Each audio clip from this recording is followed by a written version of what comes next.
Using Telegram on your phone is great, but if you want to type faster and share files easily from your computer, you need the Windows Desktop app.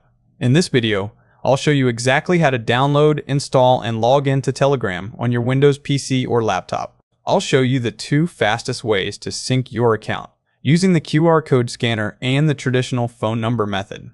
First, open your favorite web browser. To make sure you get the official, safe version, go to desktop.telegram.org. Don't just Google it, scams exist. Once the page loads, click the big blue button that says Get Telegram for Windows. The installer file will start downloading immediately. It's small, so it should only take a few seconds. Click the downloaded file to run the installer. You might see a Windows permission prompt. Just click Yes. Select your language and click OK. Then, you can just keep clicking Next through the default settings. Make sure Create a Desktop Shortcut is checked so you can find it easily later.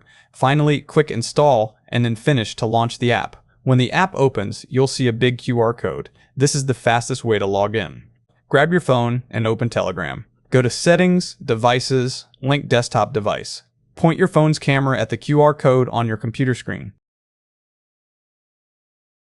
Boom! It instantly logs you in and syncs all your chats. No passwords required. If you don't have your phone camera ready, click or log in using your phone number at the bottom. Enter your mobile number and Telegram will send the login code to your phone app, not SMS.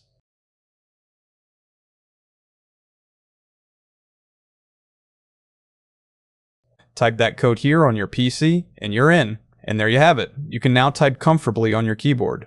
If this helped you get set up, please hit like and subscribe to easy tutorials and how-tos for more tech tips.